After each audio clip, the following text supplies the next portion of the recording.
Only few days are left for CAT 2025 and आप confuse हैं कि यार मैं क्या करूं क्यूए सेक्शन में अगर अच्छा स्कोर करना है तो लास्ट मोमेंट पे कौन से टॉपिक्स को पढूं, कौन से टॉपिक्स को छोड़ दूं, कौन से टॉपिक्स पे मैक्सिमम फोकस करूं। तो इस सेशन को स्टार्टिंग से लेके एंड तक ध्यान से देखिए। मैं आपको 10 टॉपिक्स बताने वाला हूं। 100% इन 10 टॉपिक्स में से अप्रोक्सीमेटली 12-13 क्वेश्चंस आपको पेपर में जरूर दिखाई देंगे। तो इनको लास्ट मिनट पे अच्छे से ब्रशअप कर लीजिए, अच्छे से रिवाइज कर लीजिए, खूब सारे क्वेश्चंस इनके सॉल्व कर लीजिए। तो topic number 1 that has to be time and work.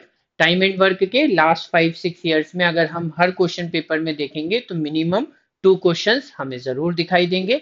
Doable होते हैं, स्कोरिंग होते हैं, मेहनत करोगे तो उसमें फुल मार्क्स आपके पक्के हो जाएंगे। सेकंड टॉपिक होगा time speed and distance. Time speed and distance के भी हमें 2 और 3 क्वेश्चंस, थोड़ा सा मेरे ख्याल से 3 क्वेश्चंस की तरफ ही ज्यादा रहता है इसका वेटेज। तो 3 क्वेश्चंस तक हमें मिल सकते हैं। एंड यस राइट, यहाँ पे डुएबिलिटी शायद थोड़ी कम हो, लेकिन अगर मेरे ख्याल से हमने अच्छे से प्रिपरेशन की तो यहाँ पर भी हम फुल मार्क्स एक्सपेक्ट कर सकते हैं, फुल मार्क्स स्कोर करने की कोशिश कर सकते हैं। Then the third topic is average mixture alligation. Average mixture alligation तीनों में से ही कम से कम एक एक टॉपिक, एक एक क्वेश्चन आ जाता है। तीनों टॉपिक्स एक दूसरे से बहुत ज्यादा रिलेटेड हैं, राइट। एंड कई बार तो हमने ऐसा भी देखा है कि इसके 3 या 4 क्वेश्चंस भी हैं पेपर में। तो डेफिनेटली काफी इंपॉर्टेंट टॉपिक हमारे लिए हो सकता है।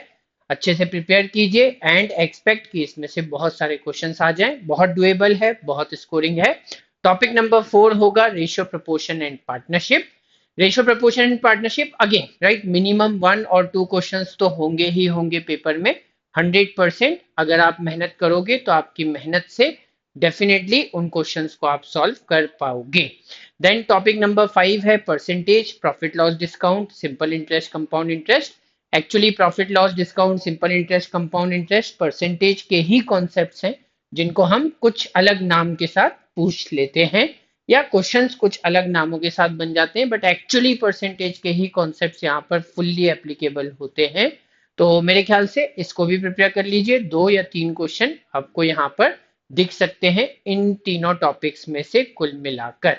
And then if we move ahead तो फिर हमारे पास आता है algebraic identities. Again a very popular topic in CAT, right. हमें हर स्लॉट में, हर पेपर में 2 या 3 क्वेश्चंस ऐसे दिख रहे हैं जो कि डायरेक्टली या इनडायरेक्टली एल्जेब्रिक आइडेंटिटीज के ऊपर बेस्ड होते हैं।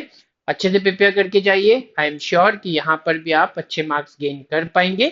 देन हमारे पास टॉपिक नंबर 7 आता है that is indices, surds and logarithms.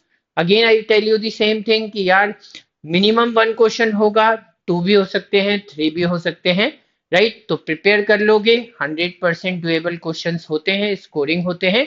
You will always be able to score good marks in these areas. And then finally topic number 8 की तरफ बढ़ते हैं तो लीनियर इक्वेशंस हैं। उसके बाद टॉपिक नंबर 9 में क्वाड्रेटिक इक्वेशंस हैं और टॉपिक नंबर 10 में मॉड्यूलस बेस्ड इक्वेशंस या मॉड्यूलस बेस्ड क्वेश्चंस हैं।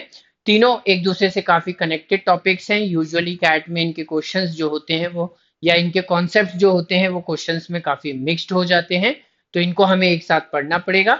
बट यस, सेपरेटली भी देखोगे, इंडिविजुअली भी देखोगे तो at most almost 1-1-1 question in तीनों टॉपिक्स में से भी एक्सपेक्ट कर सकते हो कि पेपर में आ जाएगा। So just do all these 10 questions, do your maximum preparation on these 10 topics and 100% आपको इसमें से 12-13 क्वेश्चंस मिनिमम टू मिनिमम जरूर मिलेंगे। और अगर आपने 100% एक्यूरेसी से 12-13 क्वेश्चन सॉल्व कर दिए तो मोर देन 99 परसेंटाइल आपका कहीं नहीं गया। ठीक है, तो चलिए फिर इस सेशन को यहीं पर खत्म करते हैं। Thank you very much for watching the entire session. अच्छे से पढ़ाई कीजिए, ऑल द वेरी बेस्ट।